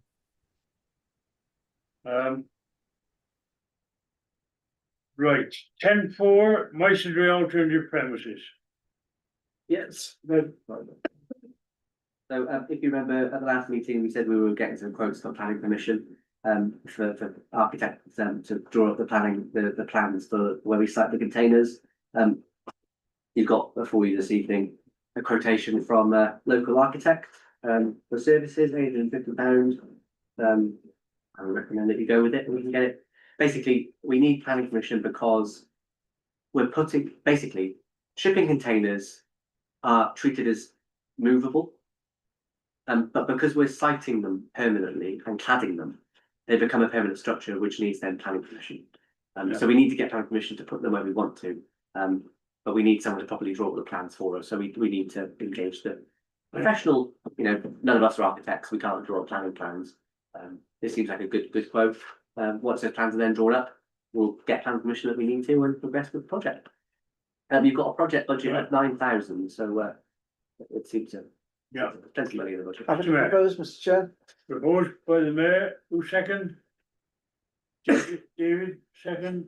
Those in favour, please? All in favour? Chris, No, you're against or abstaining? no, I'm staying. Abstaining, okay.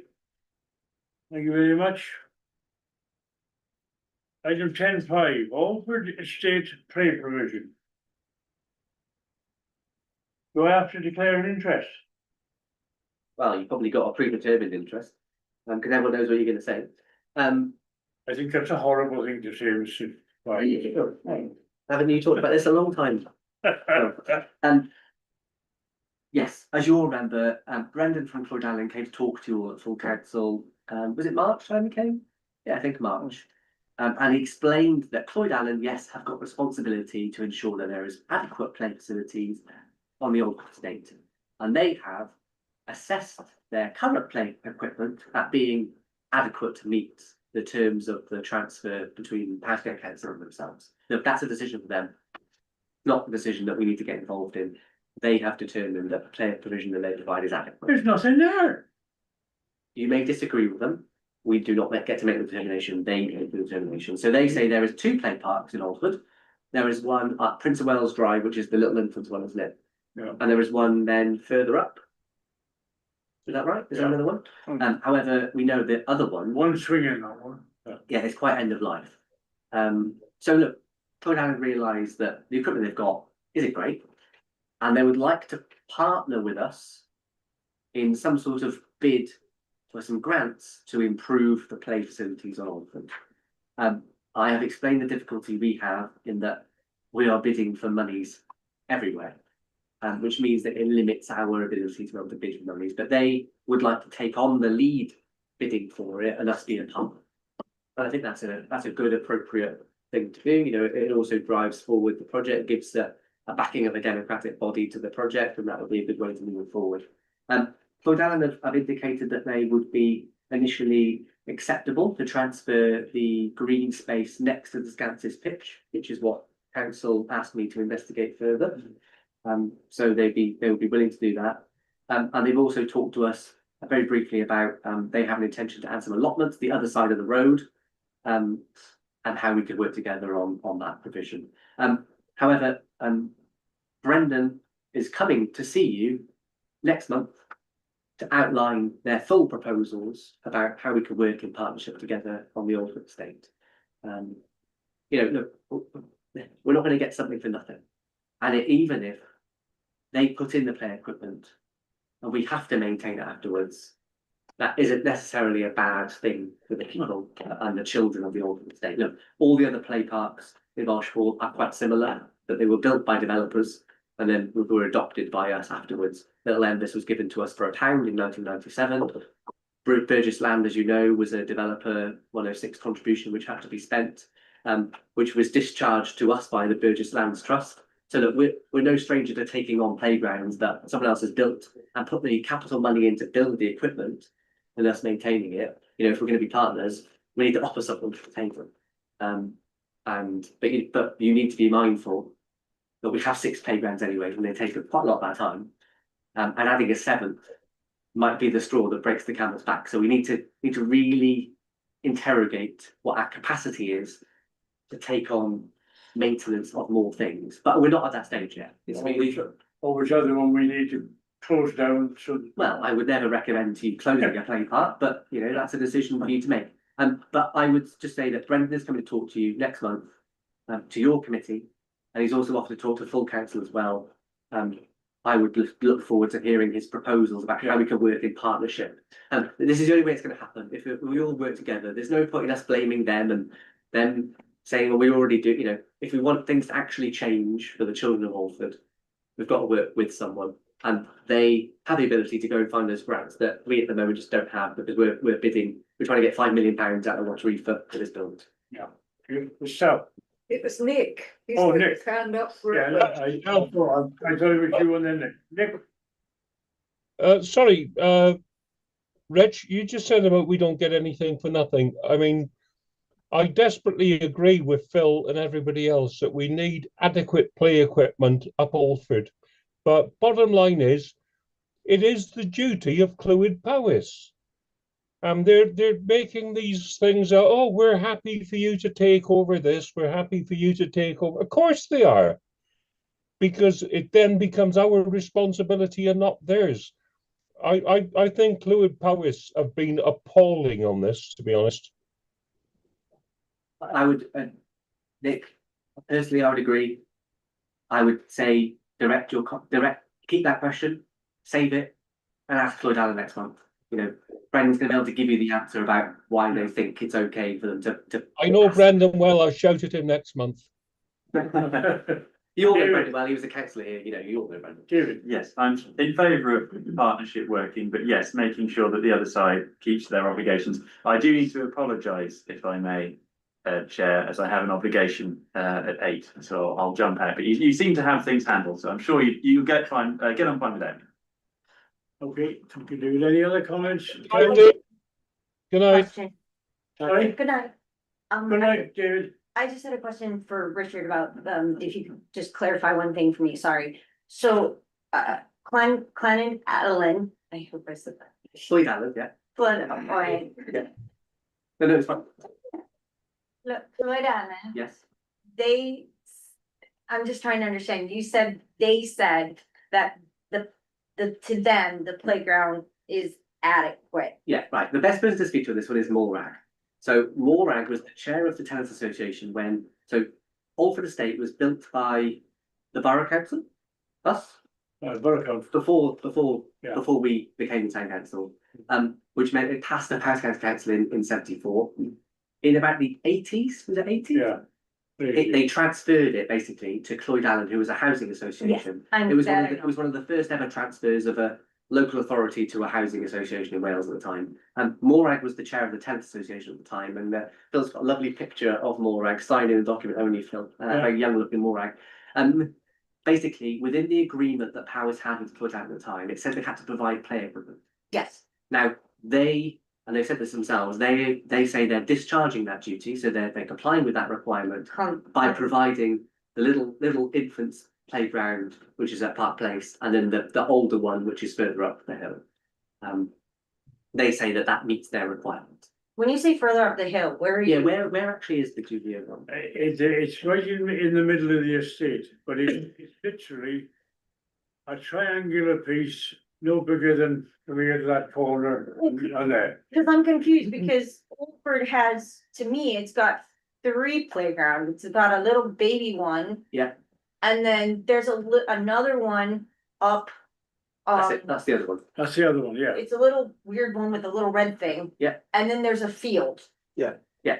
And the field used to have a zip line, but it has nothing there anymore. Yeah, so the field, to give you the background, the field element, which is in the middle of Oldford. So if I show you on the map. I'm wondering, that's my question. I think I'm confusing the locations in my head. So Yes, to the left, So this piece of ground here. yes, used that to- had a zip line. Yeah, used to have play equipment that was basically what happened was the Tenants Association had this land from Clwyd Allen Mm-hmm. to build. They had a grant, didn't they? Yeah. Of about £40,000, and they spent it on the play equipment there. However, they couldn't afford the insurance premiums.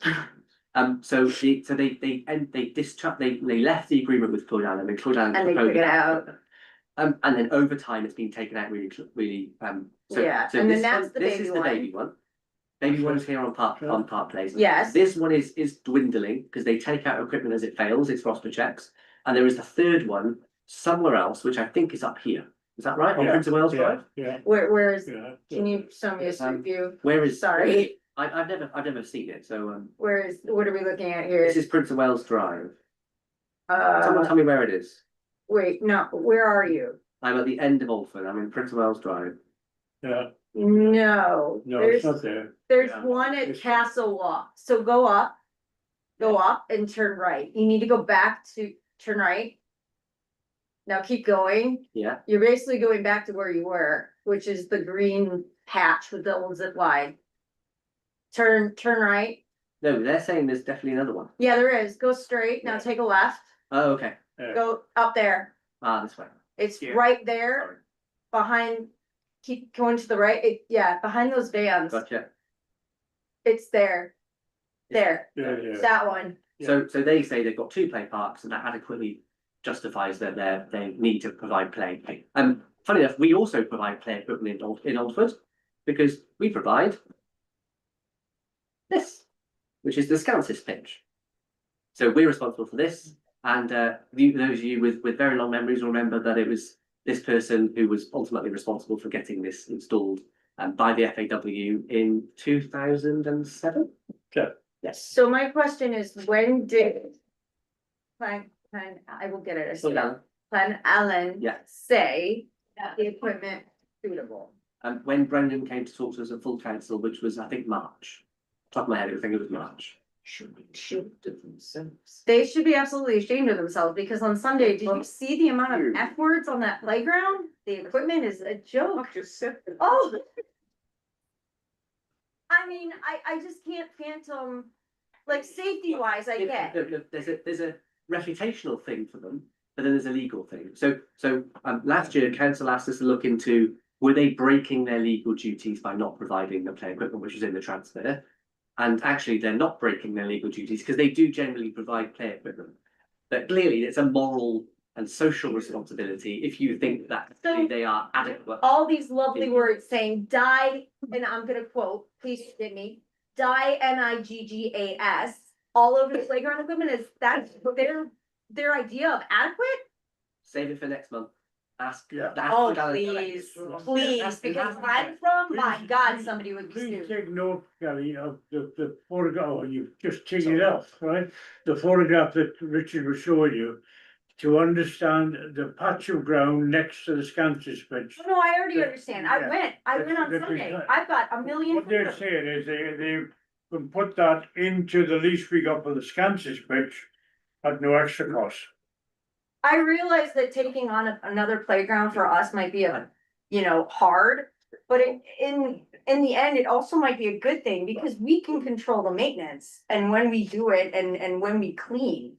Well, when this guy's got more equipment. Sorry, Paul. We can get it cut and everything for us, no problem.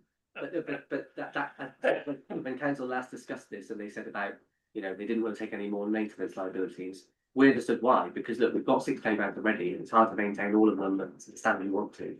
Do we want to take on a 7th? We do as we go. But actually, we haven't actually got the ability to take on at the moment because the play equipment's not there. We need to keep just putting pressure on Clwyd Allen to restore some adequate, which you justify as adequate, not their justification of adequate play equipment. And if it means partnering with them to do so and to make sure they do it, then that's a proactive way that you can use your influence as a local democratically elected body to make change happen. I spoke to. Sometimes you don't have to do everything yourself. Sometimes just back putting pressure on people. There was a couple of kids, they were playing, and we asked them, I said, why aren't you playing on the playground? Because they were playing with a trolley fluorescent. And the mom was at, and she said, I won't let them near that playground. And I said, why not? And she says, have you seen the vulgarity on the playground? Those were her exact words. And when I looked, all the swear words, all the bad words that I would never even want my 4-year-old niece to see, I wouldn't even take her there. So I mean, they can't afford a power washer, graffiti cleaner. I mean, They're not interested. at least get the No, cleaner it's not going. interested. No, they're not interested. Bill, Yeah, I think I share everyone's view of the failures of Clwyd Allen on this. I think the way forward is one of cooperation with them, and if that requires us to take over maintenance, I'm sorry, that means more work for the ops team, but it does mean that that children on Oldford get the same standard of maintenance of play equipment as the rest of the town, and that's long overdue. I do agree with you on that. okay, Chris? Yeah, thanks, Chair. I think Clwyd Allen let themselves down this time.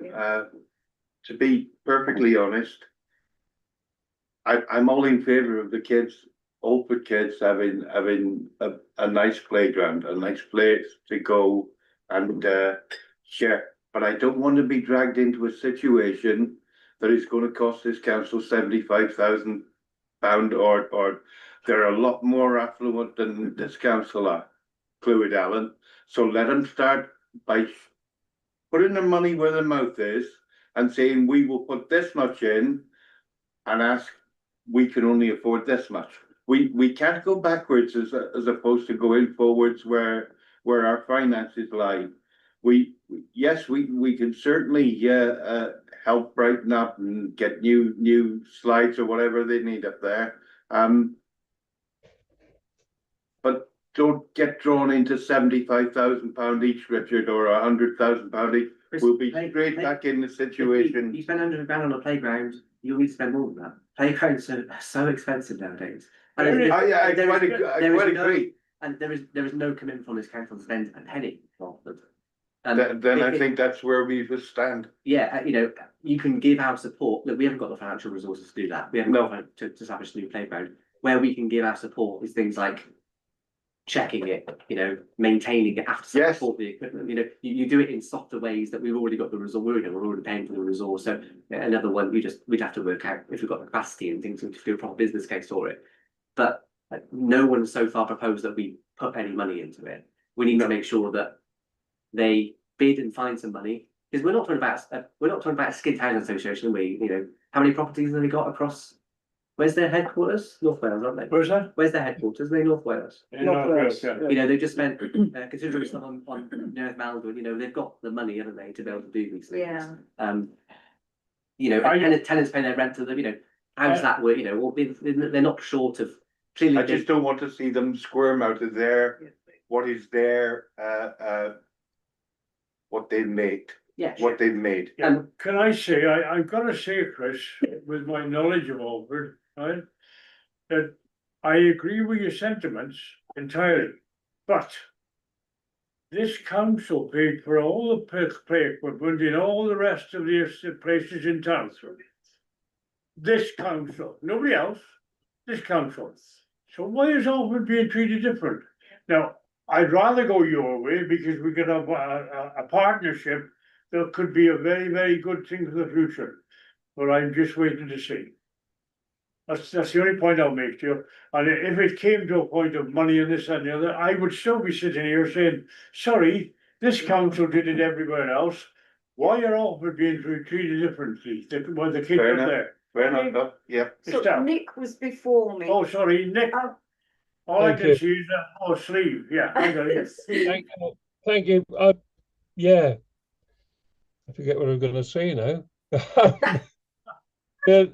I totally agree. You know, the Alford thing, yeah, but you say that we provided playgrounds, Chair, on all the other places, but all the other places we provided them on are council land, town council land. I mean, Alford is Clwyd Allen, and they've got the. I mean, we all know they've spent hundreds of thousands, if not millions, on Neuadd Maldwyn to rake in yet more millions, because that's business. They look at Alford Estate, there's the very, very minimum of play equipment there at the moment. They don't want to invest more money because there's no profit in it. They can spend £100,000-200,000 on improving the play equipment at Alford, but what are they going to get back? They're not interested. They're interested in profit. They're a business, and they would love us to do it. And I totally disagree that we should pay for it. That's Nick's opinion. Estelle? Thank you. Just want to make a statement. I came onto this council 22 years ago, and the introduction I had from other councillors, most of whom have died since, was that Alford was the scum of Welshpool. And I think you know this, Phil. That was what was going round, and that's what I was told. So Alford gets nothing. They're the scum. Has anything changed? No. Phil, Careful, Estelle, I was there most of my life. sorry, Bill. I think in practice, the way forward has to be to obtain grant aid. If having us in the background helps Clwyd Allen do it, then that's all to the good. But it is important that Clwyd Allen actually make the running on this, and we need to make sure that happens. But the impression I have is that they are prepared to do that. Well, we have to hold them to that and be very careful to do so. We've got to take the best course that we and find out from us, it's simple as that. Yeah, okay. Soft play trial. Mr. Carr. You've got the paper in front of you, Appendix I. I'll just run through it with you quickly. So, we currently have a vacant market business unit. And in various consultations that we've done, in our interim strategic plan consultation last year, in the town hall one that was done in 2024, the word soft play keeps coming up time and time again. And we would like potentially to be some future soft play provision when this building is transformed, but actually we need to build up an evidence base to do so. And the best way to do that is to trial it. You know, we've got a vacant unit now in the market, which we can put some soft play in and trial it. So it is now vacant. And we've looked at will it accommodate something, just a temporary trial during the summer and into the autumn. The proposal would utilise modular and temporary soft play equipment. So we're not talking about buying this crazy amount of things. It's all about low cost, low provision, but monitoring how it works, which will basically assess community demand, the requirements on the building itself, and the benefits for the public. The benefits are the fact that the market needs to continue to adapt to take in new footfall. And actually putting a soft play trial in the market business unit, which would bring people into the market, also increases their footfall as well, with a different type of clientele. We're talking about parents of young children who would bring them into, and they might then go to the shop in the market and buy something. It's all about self-sustaining and making the town hall a place to visit and be a hub of. There is only one soft play provision currently in Welshpool, which is in Charlie Chuckles, which is incredibly popular. So we know the demand is there. But to get something in the town centre would be another crown in the town hall's jewel, so to say. But we don't have the evidence yet to justify a big operation. That's why we want to do a trial to gain that evidence. We're not saying it should be free. We are suggesting that £1 per child is an appropriate sum, because we need to make sure that we take in some income for the bit that we're spending on the equipment. Payment would be via contactless payment. The proposed approach is, £1 is a low costing for parents and for families, and parents will be responsible for the children at all times. There's no responsibility on us. There'll be a lot of signs everywhere that make that very clear. There'll be a camera fitted to make sure I check it over. And basically, we're just asking your permission to approve with a pilot trial to try it out and see how it works. There's money in the special projects budget this year. The £1 per child would then offset the expenditure. We're not likely to offset the entire amount that we're going to expend, but we'll try to make sure that we do. We just need to be aware that, however, if we are doing this in the market business unit, while we are doing it, of course, that will remain there, so we'll have a loss of rental income. But we're confident that actually the data that we get back from the trial is more worthwhile than the rent we would be getting from the business unit, because it's about how you can provide these facilities for children in the future and making this building a true hub for all age ranges. It's about older people, younger people, people with families, people with disabilities, everyone, and people who like theatres, galleries. It's how the building becomes multi-purpose, multifunctional, multi-audience, multi-generational. As a dad with 2 kids under the age of 5, this is something that you look for. When you go to places, you think, oh, there's stuff there. I'll go there with my kids, which actually means that even this would encourage more tourists into the town, because you come here, go to the soft play, wander into town, have a coffee at Coco's, independently business, go back to the car park. It's that type of approach in the town centre, and that's why the town centre needs more things like this. And that's the recommendation. Any comments? Well, with that one, folks, the recommendations of the council are to approve the soft play trial project within the vacant market business unit. But exactly you talking about? The old cafe. The old cafe. It was renamed the business unit. Yeah, Remember when the cafe The old hairdressing salon, as Old we hairdressing might say. Right, okay. Is that high enough for the building? Where, is that? And to allocate the budget up to £3,000 for purchase of equipment, signage and setup costs. To delegate authority to the town clerk to implement the trial and undertake all necessary risk assessments and operational arrangements. To approve the proposal to operate entry fee of £1 per child with payments accepted via contactless payment facilities. QR code payments and cash collection. And with a proportionate and pragmatic approach taken to enforcing during the trial period. Who's gonna be on site there taking the cash? Nobody. So the put is we put in all the payment methods, but it's probably unlikely that we'll implement cash because it requires someone there Yeah, to be able to. that's the one Yeah. that shook me a bit. Yeah, so it's probably unlikely we'll do cash, but Okay, we put it there so just in case, if we need to, then we have to come back with a decision to make sure we can. fourth part of the recommendation is to request a trial evaluation report presented to the committee upon completion of the trial. Will somebody propose that? No, I want to say something. Oh, itself, yeah, so, Thank you. I think we can put up as many notices to cover the whole of the town hall stating that the children are there under the guidance of the carers or their parents. And if there is an accident, I still think that we would get it in the net. That worries me. I wouldn't trust a parent to leave their kids there and keep an eye on them. They'll go wandering off or go down the road to talk to Mrs. Jones or Mr. Jones and leave the kid there. I have to say, my head is telling me that if at all times the place was open, there would have to be some officer or somebody from the council supervising what's going on there. It can't just be left to happen. Yeah. That's That not enough. worries me, yes. The modern approach for how these things work, for example, if any of you visited Darwin Shopping Centre recently, there's one in the unit there. Parents are responsible, you know, and the second part of the recommendation, implement the trial and undertake all risk assessment operational requirements. That means talking with our insurers to iron out those risks. Does it work because they haven't had an accident yet? No, they're bound to have an accident because kids fall over all the time. But what we're trying to say is that we wouldn't be liable.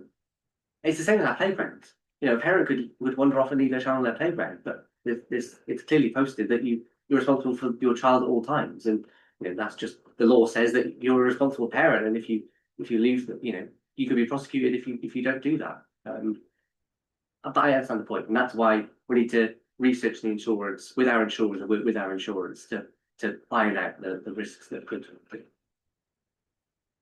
Okay. We need to cross the T's and Yeah. dot the I's, as simple as that. Anything else? Somebody gonna propose the proposals? I will. I move. Seconded by Bill. Those in favour? Please show. 1, 2, 3. Sal, you're No, I'm against. against it, okay? Anything, Nick's got his hand up, yeah. Just to sell, against it. Okay. Where am I now? I am items of future agenda and date of next meeting. Future agenda. Overplay Park, and Overplay Park. Anything else you wanna know? It's always on. Right, okay, any other items anybody wants on future agendas? No. Confidential session, to resolve if required, that members of the public and press be requested to leave the meeting by reason of the confidential nature of the business about to be transacted. I move that. Seconded by the mayor. In favour?